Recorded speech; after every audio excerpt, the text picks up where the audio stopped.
बिस्मिल्लाहिर्रहमानिर्रहीम। अस्सलामुअलैकुम। मैं हूं नबील शाह और आप देख रहे हैं मेरा digital channel Nabeel Shah official. आज के व्लॉग में बाबा एक कौम कायद-ए-आज़म मोहम्मद अली जिन्ना की ज़िंदगी के पहले हिस्से में मैंने आपको बताया था कि कायद-ए-आज़म मोहम्मद अली जिन्ना का बचपन कहाँ गुजरा, उन्होंने तालीम कहाँ से हासिल की, उन्होंने अपना सियासी कैरियर कैसे शुरू किया, उन्होंने कांग्रेस और मुस्लिम लीग कब ज्वाइन की, फिर वो कब कांग्रेस के तमाम ओहदों से मुस्ताफ़ी होकर हमेशा के लिए इंग्लिस्तान चले गए। अगर आपने कायद-ए-आज़म मोहम्मद अली जिन्ना की ज़िंदगी पर मबनी मेरे इस व्लॉग का फर्स्ट पार्ट नहीं देखा तो यहाँ क्लिक करके देख सकते हैं। इसके अलावा मैं लिंक डिस्क्रिप्शन में भी दे रहा हूँ, आप इसे लाजमी देखें तो तब ही आपको आज के पार्ट नंबर 2 की समझ आएगी। दोस्तों, आज के व्लॉग के दूसरे और आखिरी हिस्से में आपको बताया जाएगा कि कायद-ए-आज़म मोहम्मद अली जिन्ना की सियासत में दोबारा वापसी कब हुई, हिंदुस्तान में क़याम और मुस्लिम लीग की तश्कील नौ कब और कैसे हुई, मुसलमानों के लिए अलग वतन का मुतालबा, बर-ए-सग़ीर की तकसीम, क़याम पाकिस्तान पर अमल दरामद और कायद-ए-आज़म मोहम्मद अली जिन्ना की कौम के नाम आखिरी पैगामात और आपकी वफ़ात का जिक्र करूँगा। मगर इससे पहले कि मैं आज के व्लॉग में आगे बढ़ूँ, अगर आपने अभी तक मेरे चैनल नबील शाह ऑफिशियल को सब्सक्राइब नहीं किया तो अभी कर लें और साथ में दिए गए बेल आइकन के बटन को भी प्रेस कर दें ताकि आपको मेरी आने वाली तमाम वीडियोस बर वक्त मिलती रहें। कायद-ए-आज़म मोहम्मद अली जिन्ना की सियासत में वापसी। Quaid-e-Azam Mohammad Ali Jinnah's return to politics.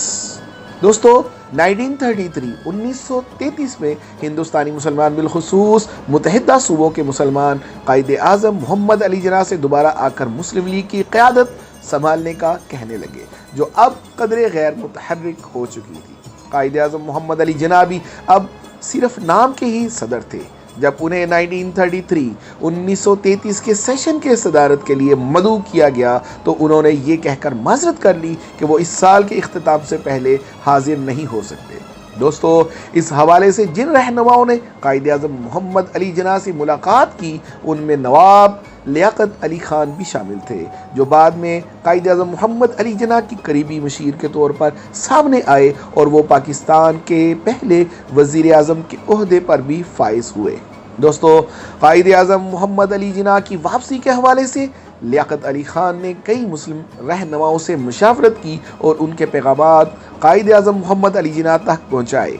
नतीजतन दोस्तों, कायद-ए-आज़म मोहम्मद अली जिन्ना ने हेम्स्टेड में मौजूद अपना मकान बेच दिया और अपनी कानूनी मश्क ख़त्म कर दी ताकि वो वापस हिंदुस्तान आ सके। जब कायद-ए-आज़म मोहम्मद अली जिन्ना वतन वापस आए तो बम्बई के मुसलमानों ने अक्टूबर 1934 में कायद-ए-आज़म मोहम्मद अली जिन्ना को मरकज़ी कानून साज असम्बली के लिए अपना नुमाइंदा नामज़द किया। दोस्तों, इस वक्त के मुसलमान सियासी तौर पर गैर मुनज़्ज़म होने की वजह से मायूसी और बेबसी का शिकार थे। मुस्लिम लीग की तंजीम नो और कायद-ए-आज़म की हिंदुस्तान वापसी, reorganisation of Muslim League and return of Quaid-e-Azam to India. दोस्तों, कायद-ए-आज़म मोहम्मद अली जिन्ना के सामने जो हदफ था वो इतना आसान न था। मुस्लिम लीग गैर फ़ाल थी और उसकी सूबाई तंजीमें भी ज़्यादातर गैर मुअस्सर और सिर्फ रस्मी तौर पर मरकज़ी तंजीम के मातहत थी। 1934 में जो मरकज़ी इदारा कायद-ए-आज़म मोहम्मद अली जिन्ना ने मुनज़्ज़म किया था उसे 1936 की मुंबई इजलास की कोई मरबूत पॉलिसी नहीं थी। दोस्तों, दूसरी तरफ सूबाई सियासत ने भी इंतहाई मयासकुन मंजरनामा पेश किया। Jammu Kashmir, Punjab, Bengal, Sindh, north west frontier, Assam, Bihar और मुत्तहिदा सूबों में मुख्तलिफ मुस्लिम रहनुमाओं ने अपने मफादात के तहफ़्फ़ुज़ के लिए अपनी अपनी सूबाई जमातें तश्कील कर रखी थी। दोस्तों, इस मुश्किल वक्त में शायरों मुफ़क्किर इस्लाम अल्लामा इकबाल कायद-ए-आज़म की ढारस बने।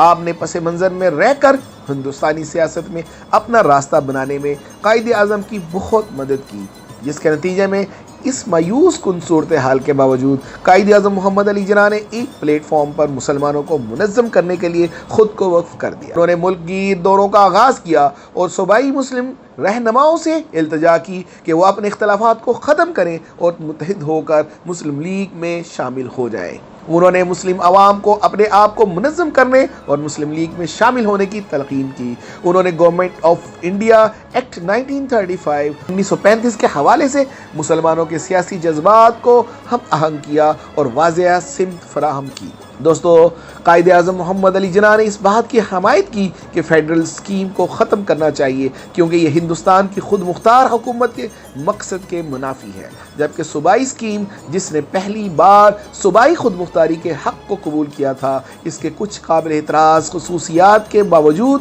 उसकी हमायत की। उन्होंने 1937 के शुरू में होने वाले इंतखाबात के लिए मुस्लिम लीग का एक काबिल अमल मंशूर भी मुरतब किया।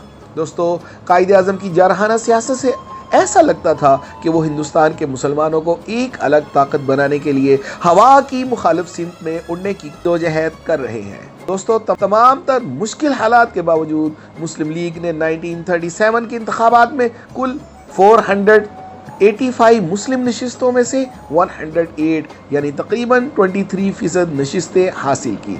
अगरचे ये बहुत मुतासिर कुन कारकर्दगी नहीं थी, लेकिन दोस्तों, मुस्लिम लीग ने सबसे ज़्यादा मुस्लिम नशिस्तों पर कामयाबी हासिल की और मुसलमानों की वो वाहिद मुल्कगीर जमात ठहरी। राजे दोस्तों, 1937 के आम इंतखाबात बरसगीर के नक्शे पर मुस्लिम हिंदुस्तान को बनाने के लिए पहला संगे मील साबित हुए। दूसरी तरफ 1937 के इंतखाबात के बाद इक़्तिदार में आने वाली सियासी जमात कांग्रेस ने जदीद हिंदुस्तान की तारीख पर बहुत गहरा असर डाला। दोस्तों, इसी साल में हुकूमत हिंद एक्ट 1935 का सूबाई हिस्सा नाफिज हुआ, जिसने सूबों में पहली बार हिंदुस्तानियों को खुद मुख्तारी दी। कांग्रेस हिंदुस्तानी सियासत में अक्सरियती पार्टी बनने के बाद 7 सूबों में इक़्तिदार में आई, जिसने मुस्लिम लीग के तावन की पेशकश को मुस्तरद कर दिया और मुसलमानों को एक सियासी इकाई के तौर पर इक़्तिदार से खारिज कर दिया। कायदे आज़म मोहम्मद अली जिन्ना की मुतहर्रिक क़यादत के तहत मुस्लिम लीग की तंज़ीम नौ हुई और मुस्लिम लीग को एक अवामी पार्टी बनाया गया, जो कि पहली बार हिंदुस्तानी मुसलमानों के मुअस्सर तर्जुमान बनकर सामने आई। दोस्तों, इसी अहम साल में हिंदुस्तानी सियासत में कुछ मखसूस रुझानात का आगाज़ हुआ, जिसके बाद आने वाले बरसों में बरसगीर की तकसीम हो गई। कांग्रेस ने जुलाई 1937 में 11 में से 7 सूबों में इक़्तिदार संभाला। कांग्रेस के इक़्तिदार और पॉलिसी ने मुसलमानों को इस बात पर कायल किया कि कांग्रेस की स्कीमों में वो सिर्फ हिंदुओं के रहमो करम पर और अक़लियत की हैसियत से ज़िंदगी गुजार सकते हैं। कांग्रेस के सूबाई हुकूमतों ने एक पॉलिसी बनाई थी और एक ऐसा प्रोग्राम शुरू किया था जिससे मुसलमानों को इनका मजहब, ज़ुबान और सकाफ़त गैर महफूज महसूस होने लगी। कायदे आज़म मोहम्मद अली जिन्ना ने इस जारहाना कांग्रेसी पॉलिसी के रद्द अमल के तौर पर मुसलमानों को एक नए शऊर के लिए बेदार करने और इनको आल इंडिया मुस्लिम लीग के प्लेटफॉर्म पर मुनज़्ज़म करने और इनको मुकाबला करने की ताकत बनाने की कोशिश की। उन्होंने इनकी ख्वाहिशात और आरजुओं को हम आहंगी, सिम और लबो लहजा दिया। सबसे बढ़कर उन्होंने लोगों में खुद एतमादी पैदा की। मुसलमानों की बेदारी, नई जिदोजहद का आगाज़, awakening of Muslim and the beginning of new struggle. दोस्तों, कायदे आज़म की भरपूर कोशिशों से मुसलमान बेदार हो गए, हालांकि इनमें सदियों से कौमियत का रूहानी जौहर मौजूद था। कांग्रेस के पे दर पे ज़रबों ने मुसलमानों में माशरती शऊर को उजागर कर दिया। मुसलमानों की कौमियत के जज्बात कौम परस्ती की सूरत में भड़क चुके थे।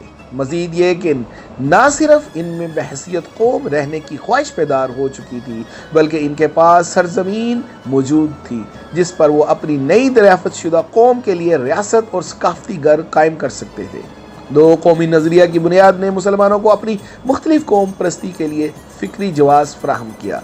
लिहाजा तवील अरसे के बाद जब मुसलमानों ने अपने अलग शनाख्त को समझा तो इन अवामिल के नतीजे में एक अलहदा मुस्लिम रियासत मार्ज़ वजूद में आई। कायदे आज़म मोहम्मद अली जिन्ना ने पाकिस्तान बनाने का मुतालबा कैसे शुरू किया? How did Quaid-e Azam Mohammad Ali Jinnah begin to demand the creation of Pakistan? दोस्तों, कायदे आज़म ने हमेशा वाज़ेह अल्फाज में दावा किया कि हम एक कौम हैं। आपने फरमाया, हम अपनी मखसूस सकावत और तहजीब, ज़ुबान और अदब, आर्ट और फ़न तामीर, नामूर इक़दार के एहसास के हामिल एक अलग कौम है। कवानीन और इखलाकी ज़ाबिता, तारीख़ और कैलेंडर, रस्म व रवाज और रवायात, काबिलियत और अज़ाइम मुख्तसर ये कि ज़िंदगी और ज़िंदगी के बारे में हमारा अपना मखसूस नज़रिया है। बैनुल अक़वामी कानून के तमाम उसूलों के मुताबिक हम एक कौम हैं। दोस्तों 1940 में ऑल इंडिया मुस्लिम लीग की 37वीं सालाना इजलास के मौके पर शेर बंगाल फजल हक ने लाहौर मिंटो पार्क में 23 मार्च 1940 में एक करारदाद पेश की और मुसलमानों के लिए एक अलग वतन का मुतालबा किया, जिसका नाम पाकिस्तान तजवीज़ किया गया। पाकिस्तान के मुतालबे ने हिंदुस्तानी सियासत की नौइयत और इसके तरीक़ाकार पर ज़बरदस्त असर डाला और पूरे हिंदुस्तान में तहरीक आज़ादी की रूह फूंक दी। एक तरफ उसने हिंदुस्तान से बरतानवी साम्राज्य के निकलने के बाद हिंदू रियासत के ख्वाब को हमेशा के लिए चकनाचूर कर दिया। दूसरी तरफ उसने आज़ाद इस्लामी रियासत और तख्लीकी सलाहियतों के दौर का आगाज़ किया, जिसमें हिंदुस्तानी मुसलमान सरगर्म हो गए। दोस्तों दूसरी तरफ इस हवाले से हिंदुओं का रद्द-ए-अमल तेज़, तलख और बदनीति पर मबनी था। सबसे बढ़कर कांग्रेस और अंग्रेज़ ये समझने में नाकाम रहे 10 करोड़ लोग अचानक अपनी अलग कौमियत और अपनी मंजिल के बारे में बाशऊर कैसे हो गए थे।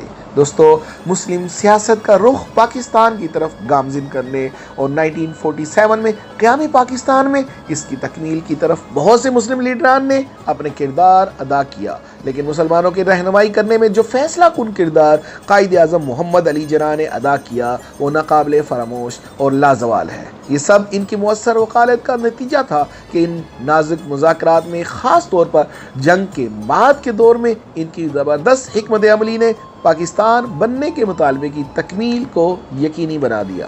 पाकिस्तान और हिंदुस्तान की तकसीम का मंसूबा कैसे बना? How was the partition of Pakistan and India planned? दोस्तों 1944 के अख्ताम तक फ़िरका वाराना फसादात के शोलों ने पूरे बरसगीर को अपनी लपेट में ले लिया था। ऐसा लगता था कि ये दोनों ग्रोह एक दूसरे को ख़त्म कर देना चाहते हैं। पुरअमन तौर पर इक़्तिदार की मुंतकली मुश्किल दिखाई दे रही थी। मौका की नज़ाकत को समझते हुए हुकूमत बरतानिया ने हिंदुस्तान में अपना नया वाइसराय लॉर्ड माउंटबेटन भेजा। मुख्तलिफ सियासी रहनुमाओं के साथ उसके तवील मुज़ाकरात के नतीजे में 3 जून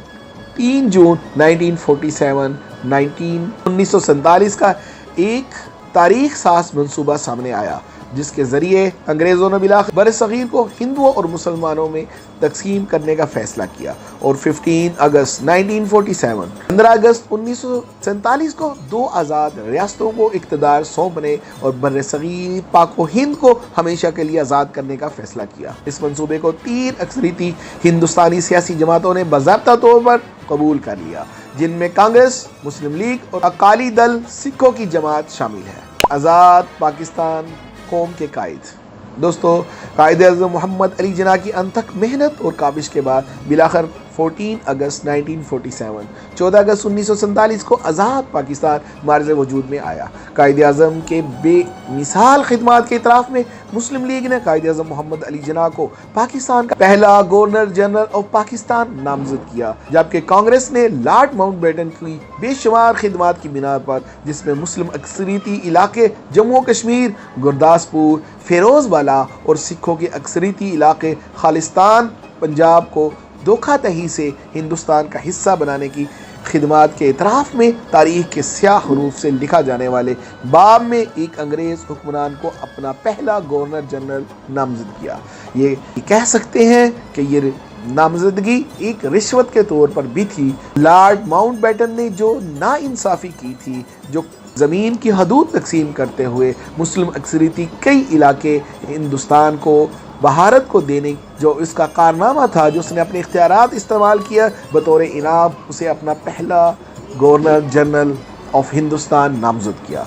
ये कह सकते हैं कि पाकिस्तान एक इंतहाई मुश्किल सूरत हाल में मार्ज़ वजूद में आया। शायद दुनिया की चंद ही कौमें ऐसी होंगी जिनका आगाज़ कम वसाइल और मुश्किल तरीन हालात में हुआ होगा। दोस्तों लॉर्ड माउंटबेटन और कांग्रेस की मिली भगत से नए मुल्क को मरकज़ी हुकूमत, दारुल हुकूमत, इंतज़ामी मरकज़ या मुनज़्ज़म दिफाई क़ुव्वत की सूरत में कुछ न मिला था। पंजाब में तूफान ने राब्तों में खलल डाल दिया। हिंदू और सिख जो कारोबारी और इंतजामी महारतें रखते थे, बड़ी तादाद में हिंदुस्तान हिजरत कर गए, जिसकी वजह से पाकिस्तान की मईशत तकरीबन बिखर गई। खजाना खाली था। भारत अपनी मक्कारी से पहले जम्मू और कश्मीर और फिर सिखों की आज़ाद रियासत को हड़प कर गया। इसके बाद पाकिस्तान को इसके नकद बैलेंस का बड़ा हिस्सा ही देने से इनकार कर दिया। ऊपर से सितम ज़रीफ़ी ये है, नौज़ाइदा रियासत से ये मुतालबा किया गया कि वो 8 लाख महाजरीन की देखभाल करे जो शुमाली हिंदुस्तान के मैदानी इलाकों के अदम तहफ़्फ़ुज़ और बर्बरियतों से तपते हुए मौसम गर्मा में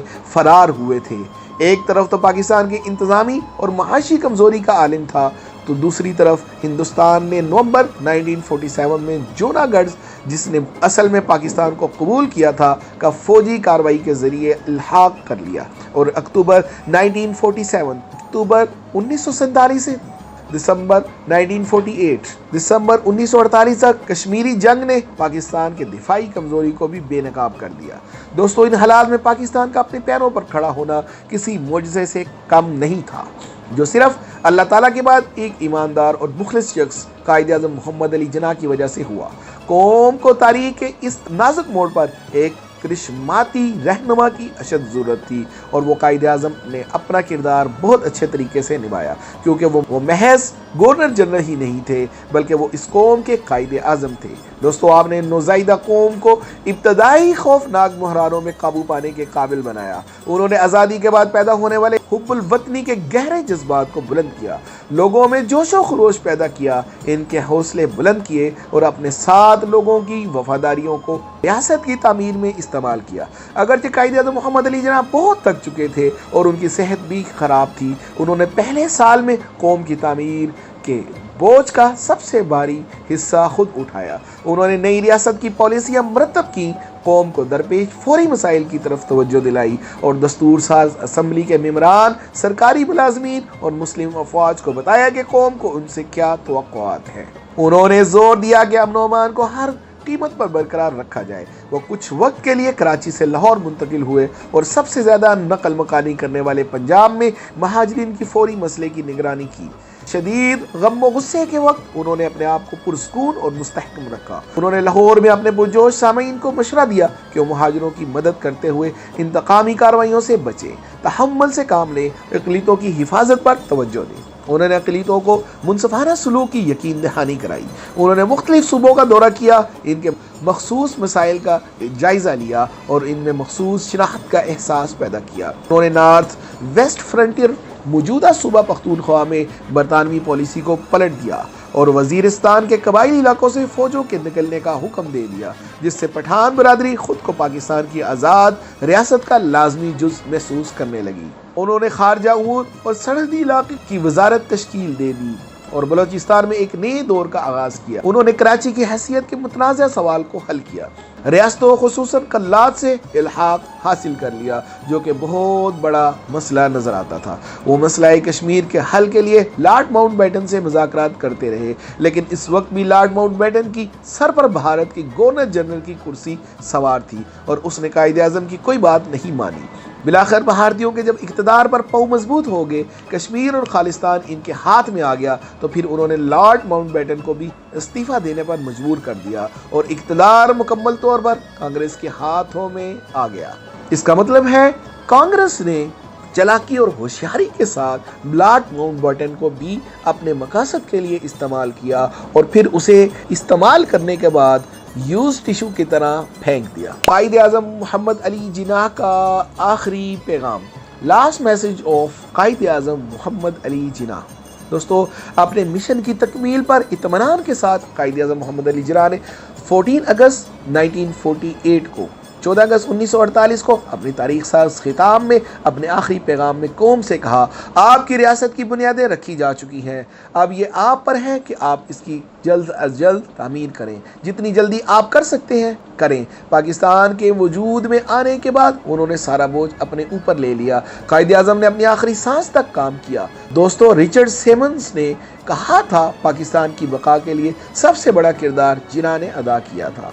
कायद-ए-आज़म ने सारी ज़िंदगी अपनी आवाम की बुनियादी हकूक़ की जंग लड़ी। मुतालबा पाकिस्तान की किसी हद तक गैर रवायती और गलत तशरीह की वजह से उन्हें कांग्रेस और हिंदुओं की तरफ से पुरतशद्दद मुखालफत और हिंदुओं से दुश्मनी का इल्ज़ाम भी लगाया गया। लेकिन कायद-ए-आज़म मोहम्मद अली जिन्ना के बारे में सबसे ज़्यादा काबिल ज़िक्र बात यह है कि हर दौर में इनकी ज़बरदस्त खराज तहसीन पेश किया गया ऐसे लोगों की तरफ से भी जिनका आपसे नज़रियाती इख्तलाफ था। कायद-ए-आज़म मोहम्मद अली जिन्ना की बीमारी और वफ़ात, illness and death of Quaid-e-Azam Mohammad Ali Jinnah. दोस्तों, कायद-ए-आज़म मोहम्मद अली जिन्ना 1930 से क़याम इंग्लिस्तान में ही तिब्बतिक टीबी का शिकार हुए और ये बात सिर्फ इनकी बहन और चंद दीगर साथियों को मालूम थी। कायद-ए-आज़म मोहम्मद अली जिन्ना ने इसका ऐलान अवाम में नहीं किया क्योंकि इनके नज़दीक ये बात पाकिस्तान के क़याम को सियासी तौर पर नुकसान दे सकती थी। दोस्तों, जून 1948 में कायद-ए-आज़म मोहम्मद अली जिन्ना और फातिमा जिन्ना कोयटा रवाना हुए, जहाँ की हवा कराची के मुकाबिल सर्द थी। वहाँ भी उन्होंने मुकम्मल आराम न किया बल्कि उन्होंने कमांड एंड स्टाफ कॉलेज के ऑफिसर्स को खिताब करते हुए कहा, आप दीगर अफवाज के साथ पाकिस्तान के लोगों की जानो, इमलाक और इज़्ज़त के मुहाफिज हैं। फिर आप 1 जुलाई को कराची से रवाना हुए, जहां उन्होंने स्टेट बैंक ऑफ पाकिस्तान के जलसे से खिताब किया। इसी शाम आपने कनाडा के तजारती कमीशन की जानिब से आज़ादी के हवाले से मुनक्किद तकरीब में शिरकत की, जो आपका आखिरी अवामी जलसा साबित हुआ। दोस्तों, 6 जुलाई 1948, 6 जुलाई 1948 को कायद-ए-आज़म मोहम्मद अली जिन्ना वापस कोयटा रवाना हुए। इसी दौरान में आपका मुसलसल तिब्बी मायना किया गया और आपकी तिब्बी नज़ाकत देखते हुए हुकूमत पाकिस्तान ने बेहतरीन डॉक्टरों को आपके इलाज के लिए रवाना किया। मुख्तलिफ टेस्ट हुए जिन्होंने टीबी की मौजूदगी और फेफड़ों के सरतान का बताया। कायद-ए-आज़म मोहम्मद अली जिन्ना को इनकी सेहत के बारे में बताया गया और उन्हें डॉक्टरों को अपनी हालत के हवाले से आगाह रखने का कहा गया। फातिमा जिन्ना को भी इनका ख्याल रखने का कहा गया। उन्हें इस दौर की बेहतरीन दवाई स्ट्रिप्टोमाइसिन दी गई, लेकिन कुछ अफाका न हुआ। इनका इस वक्त वज़न गिरकर महज 36 किलो रह गया था। डॉक्टरों को यकीन था कि अगर इस हालत में उन्हें कराची हालत में ले जाया गया तो तब भी वो कम अरसा ही जिंदा रह पाएंगे। लेकिन कायद-ए-आज़म मोहम्मद अली जिन्ना कराची जाने के लिए राज़ी न थे। वो नहीं चाहते थे कि उनकी मुआलिज उन्हें बेकार स्ट्रेचर पर बैठा माजूर ख्याल करें। दोस्तों, 9 सितंबर को कायद-ए-आज़म मोहम्मद अली जिन्ना को नमूनिया ने आ घेरा। अब डॉक्टरों ने उन्हें कराची जाने का मशवरा दिया ताकि वो बेहतर इलाज कर सके और उनकी रजामंदी पर वो 11 सितंबर को कराची रवाना हुए। इनके ज़ाती मुआलिज डॉक्टर इलाही बख्श का अंदाज़ा है कि जिन्ना की कराची जाने की रजामंदी उन्हें अपनी ज़िंदगी में मायूस होने की वजह से थी। दोस्तों, जब इस तैयारे ने कराची में लैंडिंग की तो फ़ौरन कायद-ए-आज़म मोहम्मद अली जिन्ना को एक एम्बुलेंस में लटाया गया, लेकिन ये एम्बुलेंस रास्ते में ख़राब हो गई। बाज़ लोगों की मुताबिक एम्बुलेंस में पेट्रोल ख़त्म हो गया था या अपनी मंजिल मकसूद जो हस्पताल था वहाँ हॉस्पिटल तक नहीं पहुँच सकी। कायद-ए-आज़म मोहम्मद अली जिन्ना और उनके रुफ़क़ा मुतबादिल एम्बुलेंस का इंतज़ार करते रहे। उन्हें कार में बिठाया नहीं जा सकता था क्योंकि वो सीधे बैठने की हालत में न थे। वो लोग शदीद गर्मी में वहाँ इंतज़ार करते रहे और इनके सामने से गाड़ियाँ और ट्रक गुजरते रहे जिन्हें इस करीबुल मर्ग शख्स की पहचान न थी। 1 घंटे के इंतज़ार के बाद एक एम्बुलेंस पहुँची और कायद-ए-आज़म मोहम्मद जिन्ना को सरकारी घर में मुंतकिल किया गया, जहाँ कायद-ए-आज़म मोहम्मद अली जिन्ना सुबह के 10:20 पर 11 सितंबर 1948, 11 सितंबर 1948 को पाकिस्तान बनने के सिर्फ 1 साल बाद इंतकाल कर गए। इन्ना लिल्लाहि व इन्ना इलैहि राजिऊन।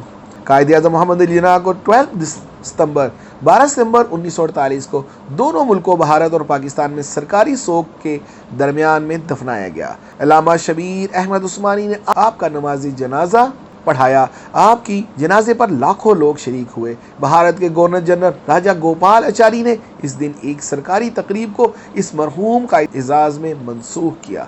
दोस्तों, आज कायद-ए-आज़म मोहम्मद अली जिन्ना कराची में संगे मरमर के एक मकबरे मज़ार कायद में आसूदाए खाक है। दोस्तों, इसी के साथ मुझे आज के व्लॉग से इजाज़त दीजिए। इसी तरह अगर मज़ीद इन्फॉर्मेटिव व्लॉग्स देखने के लिए मेरे चैनल नबील शाह ऑफिशियल को सब्सक्राइब करें और बेल आइकन के बटन को भी प्रेस कर दें ताकि आपको मेरी आने वाली तमाम वीडियोस बर वक्त मिलती रहें। अब तक के लिए इतना ही। बहुत जल्द अपनी अगली व्लॉग में आपसे दोबारा मुलाकात होगी। तब तक के लिए इजाज़त दीजिए। अपने अज़ीज़ व क़ारब और गिरदोनवा में रहने वाले लोगों का ख्याल रखें। अल्लाह हाफिज़।